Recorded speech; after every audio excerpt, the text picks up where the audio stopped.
This is a delight for us because we are such huge fans of our next guest. She's starring in the new film 80 for Brady. She's a 2-time Oscar winner. She's a 3-time Emmy winner. We could list all of her accomplishments. We wouldn't have enough time for the interview. Sally Field is good enough to join us. Sally, it's Maggie and Perloff in New York. Thank you so much for doing this. Hi, Maggie. Thank you so much. Oh, my gosh. Well, this is a little fortuitous for us, since we do a sports talk radio show, that you were at the premiere last night with Tom Brady, and then this morning he announced he's retiring. Did you have any indication that he was hanging it up when you saw him last night? No, I didn't whisper in my ear, that guess what? No, he just was the Tom I had worked with on the 2 days that he came and worked with us when we were shooting this. He was friendly and gracious and helpful and professional and all the things you would hope for. No, not at all. Not at all. But it was kind of total chaos on the red carpet last night, and I attribute that totally to him because it was like all hell broke loose. It was like it's like the fans came out on the field. It was like, holy God. That was for you, Sally. Yeah. I somehow don't think that, but okay, I'll take it. Here's how you should tell the story. You should say that I whispered in Tom's ear on the carpet, said, Tom, you've done enough. It's time. And say it was your decision for him to hang him up. Well, I think he's gotten probably a lot of advice from people that he was just fed up from hearing anything anyway. We all, the ladies and I would talk amongst ourselves that we were worried about him, like mothers. We're like, oh, don't get hurt. I watched this whole season that he just played, and sometimes he was Tom, and he was back, and you go, holy God, how did he do that? And then sometimes the defense wasn't strong enough, and he would get crushed, and you go, oh, no. But I know it's not the first time that he's had, 300-pound linebackers running at him. He's fine. Personally, I'm glad he's stepping down. I hope he feels all right about it. He's an extraordinary athlete, just such astonishing talent, and his achievements won't be topped for quite some time, if ever. Sally, you don't have to ever step away from acting. You're incredible.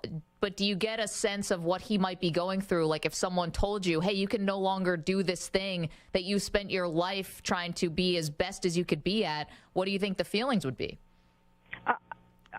Awful. Of course, I sort of, feel that for him, how hard that must be. The difference is, I think, as an athlete, you always have it in your head, like a dancer does, that this isn't going to be a forever thing. There might be a notion in your head of how you could translate it to something else that would be doable. In some instances, it's coaching or commentating or something. But I don't know that ultimately helps for an athlete to always know, like Serena knows. I watched that too, that last match. I mean, I cried through the whole thing. And I know she had it in her head at one point, and she started when she was 11, had it in her head. If this works out, even in the best of all cases, someday, when the world would think I'm still age-wise in my prime, I'm going to have to step down because the body can only do what the body can do. So I don't know if that helps to know that that's what athletes, whether you're a dancer or a sports figure, owns that information in their head going in. I don't know that helps, but I can certainly sympathize with what that must feel like. I mean, I know the whole world was in tears when watching Serena, or anybody who watched her. Again, achievements that are going to be hard to top. Absolutely. We're talking to Sally Field, co-star of 80 for Brady. So you worked with Tom for 2 days on the set. Obviously, he needs a new career. I know he has a TV deal. Do you see an acting future for Tom Brady? We've seen a lot of athletes make the transition. Yep. Would he be good on the silver screen? Absolutely. Oh, God, are you kidding? Absolutely. If he wants to do that. I don't know that he would. because acting is such a different kettle of worms. You know, you have to have a director telling you what to do and a writer to writing the thing, and he's used to being his own quarterback, you know. I don't know. I don't know what I certainly don't know him well enough to know where he would want to go. But if he wanted to do that, absolutely. Hey, absolutely. Who is the best, and I think I know the answer, who is the best athlete actor in your world that you've worked with? I assume that it has to be Burt Reynolds. Or have you ever worked with other athletes who've made that transition? I don't know. I'd really have to rack my brain about that one. I don't know. I don't know that Burt would really qualify as a total, complete athlete. I mean, he wasn't really a professional athlete. He was a college athlete for a minute. So I don't know. I'll come back to you on that one. Well, compared to us mortals, Burt Reynolds was an outstanding athlete. To the people who basically cashed out at the JV level, Sally, Burt Reynolds' career was something, of course, to be admired. His football career. We're talking with Sally Field. She's a 2-time Oscar winner, 3-time Emmy winner. Starred in films like, of course, Mrs. Doubtfire and Forrest Gump, Steel Magnolias. Now she's in 80 for Brady with Jane Fonda, Rita Moreno, and Lily Tomlin. It's an all-star cast, not to mention Tom Brady, Rob Gronkowski, Julian Edelman, and Danny Amendola. Sally, we call Tom Brady in the sports talk world, we just call him the GOAT, right? The greatest of all time, of course. Yeah. Is there an acting GOAT? Like, I know it's subjective, but is there someone who you consider just head and shoulders above everyone else? And when I ask you to answer this question, can we take out Jane and Rita and Lily from this? Because I know that you would probably go right to them. You know what? I think it is a very different arena, and I don't think it is very subjective. We don't have the same kind of, there's no goal line. You know, you don't get over that goal. You don't make X amount of passes a year and nobody can do that. You know, X amount of catches, you know, it isn't a finite kind of thing. So I don't think you could say it's a taste factor. You know, there would be somebody who would say this and another person that would say that. And I think Kate Blanchett, the wonderful Kate Blanchett, said the other day when she was winning 100 bazillion awards, you know, why do you guys keep making a horse race out of the actors, these actors' films? And that is the truth, because you might like that film and you might like that film because that's more my taste, but there's, excellent is excellent.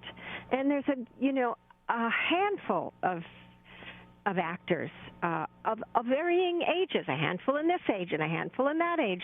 They're just excellent at what they do. And hopefully, as an actor, you hope that you can keep translating into the next stage of your life and become then that. How do you portray a woman in her 60s and a woman in her 70s and then a woman in her 80s? And I don't think you can say who is the best or who, Tom's achievements there they are. He has won this amount of Super Bowl rings. He's won this amount of, and it's a different category. It's a different way of looking at things. Sally, I think a lot of people do question the Oscar process, and you said don't want it to be a horse race. Do you think it's been fair through the years, and is it getting better to be better, more representative? It is becoming more representative, and that's wonderful. And it's wonderful to see. Just forget the awards. It's just wonderful to see how many projects are now by women and people of color, and that's exciting for me to watch all of those and to go to all of those, and whether it's on stage or television or in film. That's exciting. I do like Kate Blanchett, who is so smart and so wonderful. You do kind of say, why are we pitted against each other all the time? We're comrades, and you can't pit a lot of these movies against each other. They're so different. Say this is like that, or which is better between this one and that one, when they're so totally different. Top Gun and the Fablemans, they're two very different movies, they're both so good. You can't say that one's better than the other. They're both the best of the best. You don't get any better than that. And so, the awards that the film and television does are and even the Tonys, it's hard. It's hard to not look at it and say it really is just a way for the companies to make money, more money, because they now have the award-winning one or something. And I don't think it's necessarily helpful to the artists involved, but. Sally Field is our guest. It's amazing to be able to talk with you, Sally. We're such big fans. Of course, now co-starring in 80 for Brady. I'm curious, because someone who has, the career that you've had and that you continue to have, what do you get recognized the most for? When people stop you at the street, you go to a coffee shop or something, and someone comes up and says, "I loved you in," they could say 5 things. What do you get the most? It varies. It depends on where I am, what state I'm in. Wow. What part of that state. If I go to New York, am I in the West Village or am I uptown? Or it very much changes. I think over the past couple of years, I've been surprised at how many people say, young people, like in their 30s, say The Flying Nun, and wow. I go, what? I didn't even know that exists. Where did you see that? I don't know if it's because they associate my name with that and they just think it's funny, or they actually saw it on some network, something that's showing old television. I don't know. It's a mystery to me. So I just nod my head. Thanks very much. Move on. Keep it moving. Yeah. Sally, one I love Hello, My Name is Doris, that my friend Michael Showalter directed. I tell people to watch that all the time. If you're listening, watch that. But I'm curious, you're in Winning Time and now 80 for Brady, these sports movies. What was your reaction when the script for 80 for Brady came to you? I know it's a true story. Were you just immediately another sports movie, I'm in? Kinda. Well, first of all, my friend Jane Fonda gave it to me, and Jane and I have been trying to work together for many, many years, but they were never stories that really sort of blew my skirts up.